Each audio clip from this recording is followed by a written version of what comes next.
Greetings, ladies and gentlemen, boys and girls. Welcome to A Penny's Game Room.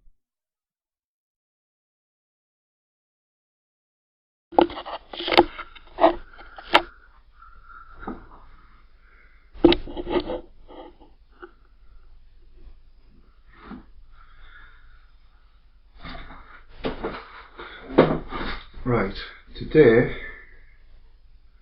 we're going to be having a look at this.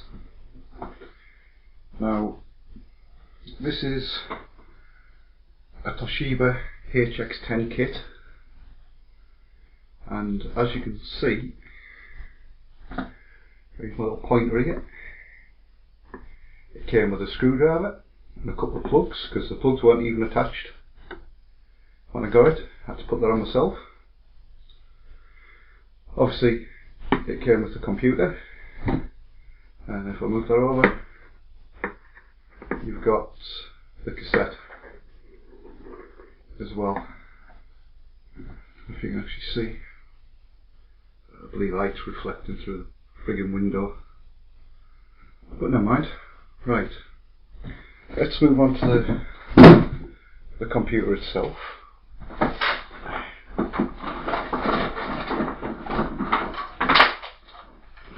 Now, get out the box. Come on, you pig.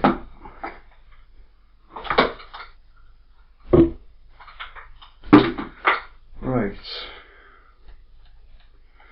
As you can see on the back, I don't know if you'll be able to read that because of the bloody light, but it tells you it's a Toshiba home computer, model HX-10, 240 volt power supply at 50 Hz and 17 watts. Now, let's turn this around so you can actually see it. That is what it looks like. Now, it actually has a really nice keyboard. You can see you've got arrow keys down at the bottom, return, spacebar. It's a full size keyboard. There's a graph button there which switches it into graphics mode.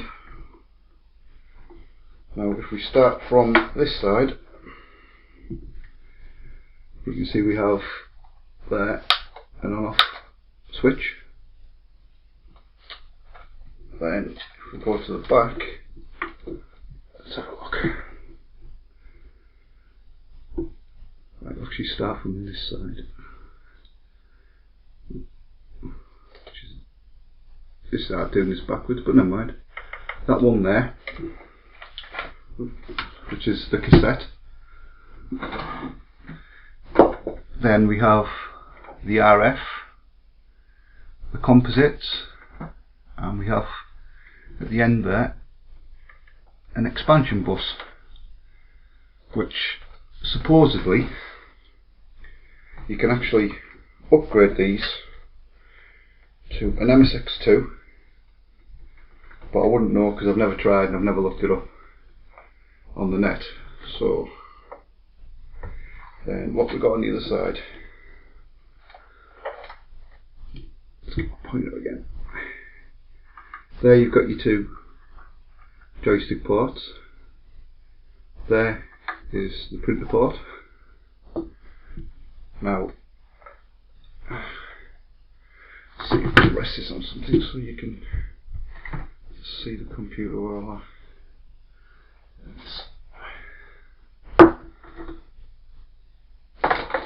This is what a printer cable looks like. It's a standard Centronics on that end. That end, if you can see, because the bloody light is their own sort of proprietary connector, I think. Never really seen one like that before.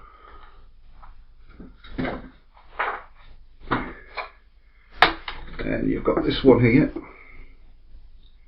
which plugs into the back of the computer, and that one goes into the cassette port.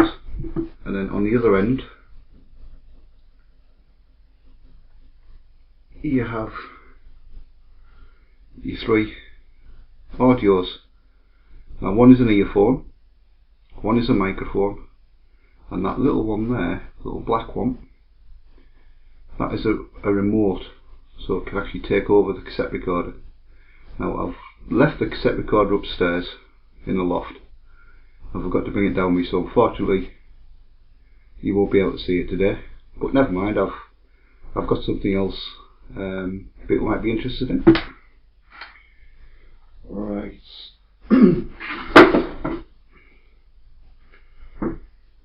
Now this one, let's get that a bit closer, is an RF lead. That's a UK RF lead, UHF. It's not a screw-on type like the Americans use. And on the other end it's got a standard RF plug.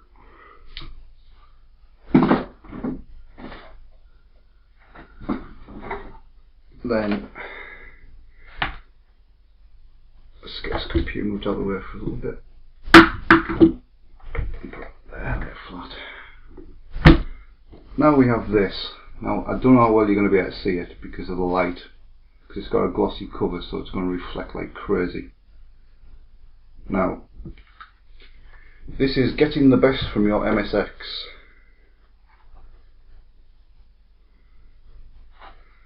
And I don't know how well this is actually going to show, but yeah, it's not too good because of the bloody light. But what this does is teaches you about the computer, and it actually has all the things on the back, what each of the different plugs do, and it goes on like that, and it mentions a bit about BASIC. Then we have a component sheet which tells you what all the components are inside.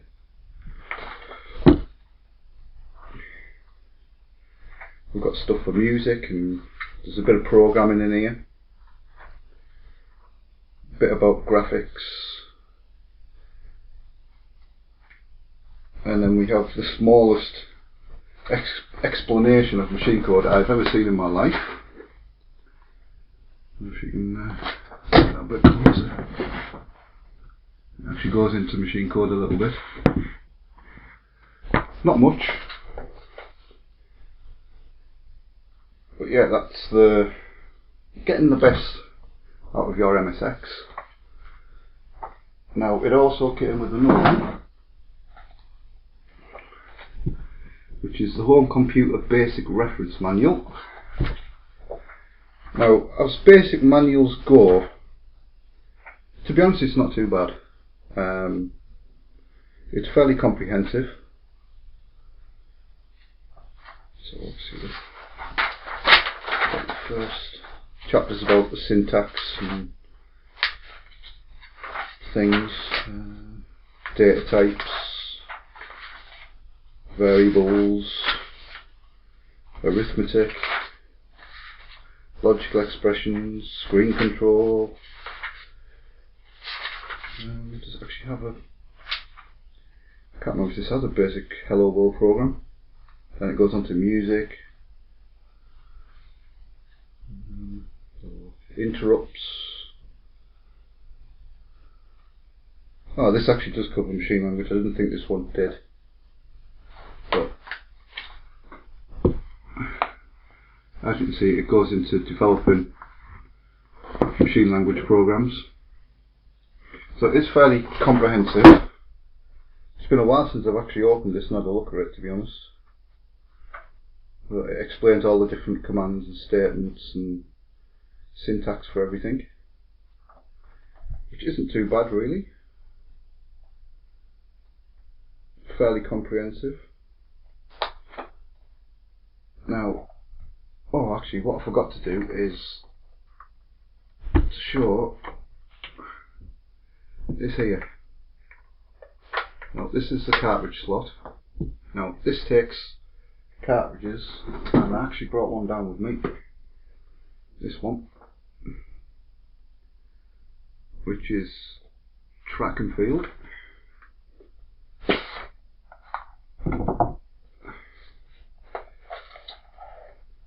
But it's actually track and field 2, with a little instruction book there. Teaches you how to plug it into the machine and things, how to use it.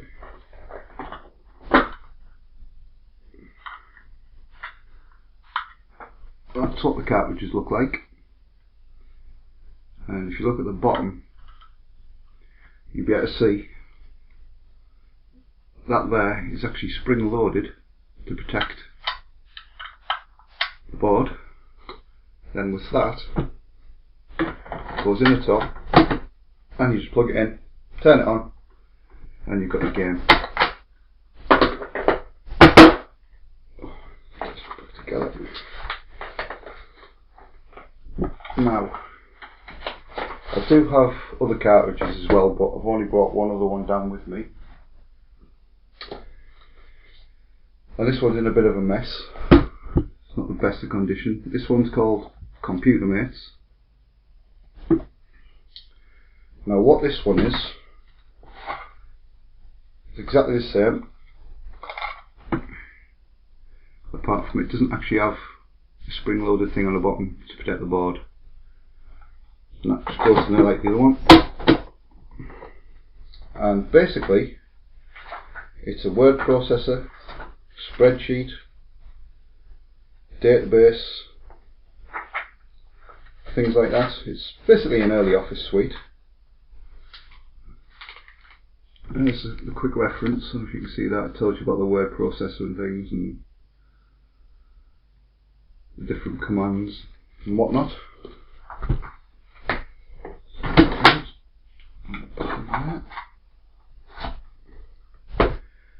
Now the main reason for getting something like this is games. Now I've done a few videos already. I did one for Chucky Egg on the Spectrum, and I think I actually mentioned my favourite version is for the MSX. Now my Chucky Egg is on that. I don't know if that's going to come through because that bloody light reflected from the window. But as you can see, this has Brian Jack Superstar on it, Disc Warrior, Hustler, Chucky Egg, The Flicks, and Special Operations.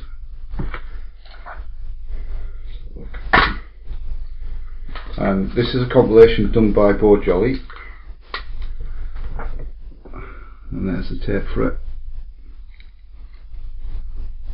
It's got all the games duplicated on both sides of the tape.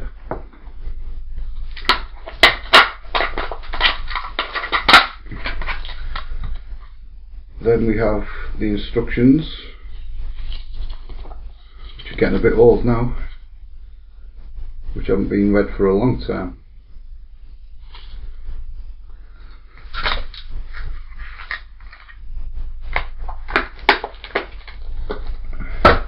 Right, and then we move on to this. This is the MSX joystick.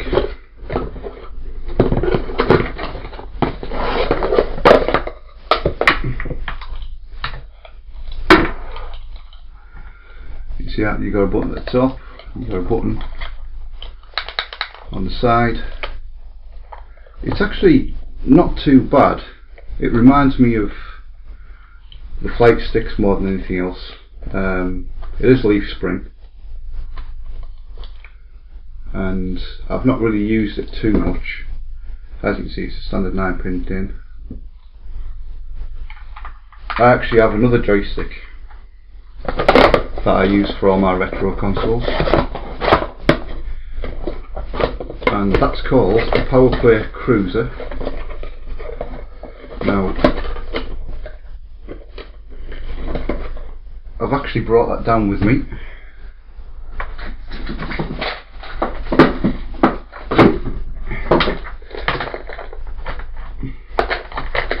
Which is this one. fantastic little joystick. As you can see, you can use it left or right handed depending how ambidextrous you are. Some people can use it both. I can't, I'm right handed, I can only use it the one way. Now if you notice, it moves very freely. Very good joystick for things like Brian Jacks, Daley Thompsons. But one of the features about this, it has a little torque thing in there, and you turn it, lock it. As you can see, it's made the joystick a bit stiffer, and then turn it again, full lock, makes the joystick really stiff, which is very good depending on what type of game you're playing. But I generally leave it on that one, which is a loose one. Now this plugs into almost anything. I use this with my Amigas, my STs and things. It's just a normal 9-pin DIN. I also use this with my Spectrum, my Commodore 64 and all the rest of it. And this one has another cable on the bottom. There it is. Now that connector, that's for the +2A and the +3, because Amstrad, being Amstrad, changed the pinouts, so you had to buy the joysticks from them. So when PowerPlay made this, they put a connector on it just for the Amstrad machines, which is pretty cool. Right, now what about specifications? Well, it runs a Zilog Z80A at 3.5 MHz. It's got a 32K ROM, 16K of that is used by the BIOS, and 16K of that is used by MSX Basic, which, if people don't know, was done by Microsoft. Then this one actually has, as you can see at the top there, if I lift it, 64K. Now I've heard rumours they did a 32K version, and there was also a 128K version. I don't know myself, I've never seen one, I've never used one. I only know about this one, which is the 64K one. Then inside, for the graphics, we have a video display processor, which, if I remember right, is by Texas Instruments, and it's one of the TM chips, 59918 or 5929 or something. I'm not exactly sure, I'd have to open it up to verify which one it is. And that has 16K video RAM and supports a resolution of 256 by 192 with 16 colours and 32 sprites, which isn't too bad. Then we move on to the sound chip, which is an AX38910 PSG, which is a programmable sound generator, which has 3 channels and 8 octaves, which is, it's fairly decent, to be honest. I mean, specification wise, it is actually quite a powerful 8-bit system, but it suffered badly from really poor ports from the Spectrum. Now when they ported them over, they didn't port them very well, and I don't think the programmers understood how the VDP worked. So when they did port the games, when you played them, they did seem a little bit slower. Now if they'd spent a bit more time and effort, I think it would have been capable of a lot more. It's in the same boat as the Amstrad CPC. That was the same as well. It suffered from some horrendous ports from the Spectrum.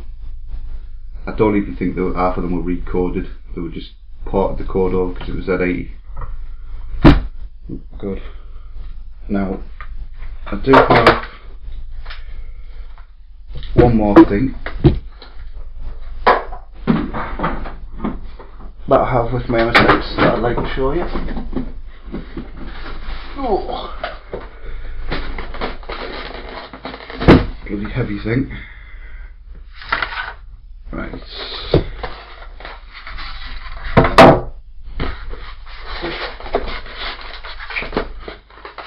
Now this is a HX-10 plotter.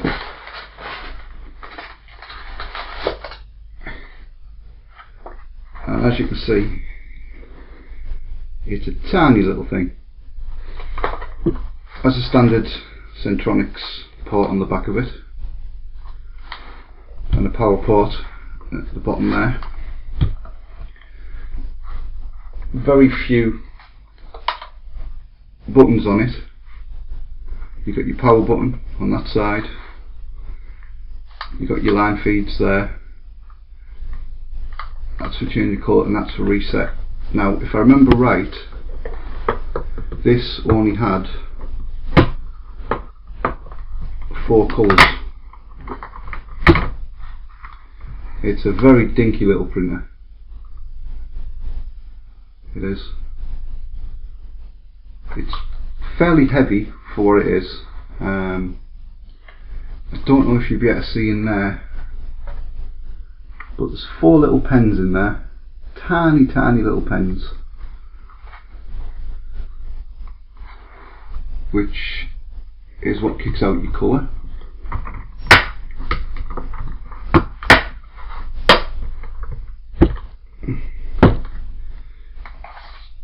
Then you have your paper that goes with it, which reminds me of that god awful toilet paper they used to have in schools, which is more like tracing paper, and it's not very nice to wipe your bum with. Horrible stuff.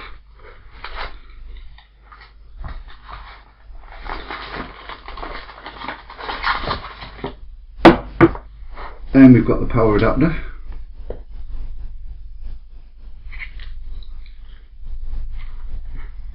which is a standard 240 volt adapter. Kicks out 9.8 DC at 1200 milliamps or 1.2 amps.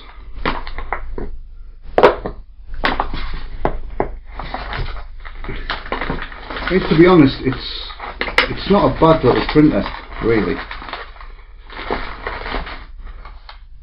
I've just not used it in a very long time, but that actually tells you the power ratings on the bottom, if you can see that without the light interfering. But it's actually quite heavy. Let's see how much it weighs. It feels like it weighs around about a kilogram, to be honest.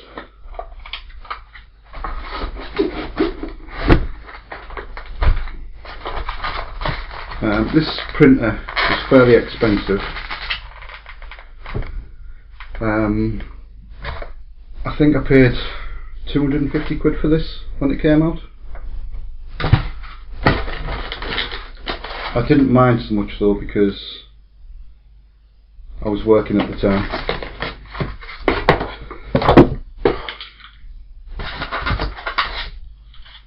Just going to go back in. Right, is it?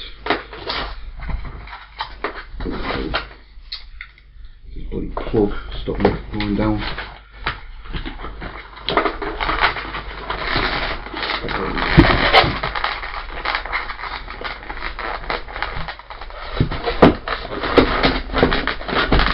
There we go. And we'll get that back in the box.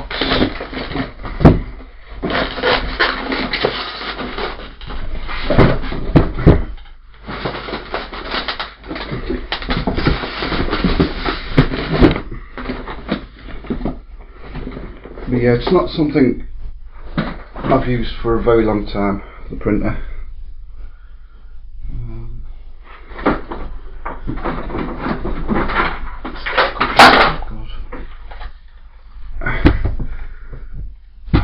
So there we have it. This is the Toshiba. It was a range of computers called the MSX, which were manufactured by lots of different companies. I mean, Sony made one, and there's Philips, and a whole variety of other machines. But This one's a Toshiba HX-10. Great little machine. There's a few games I like on this. My last video I did Manic Miner. If you have a look at that, you'll kind of see what the MSX is all about. Yeah, that's the MSX HX-10 kit from Toshiba. I hope you enjoyed the video, and I'll see you next time. Goodbye.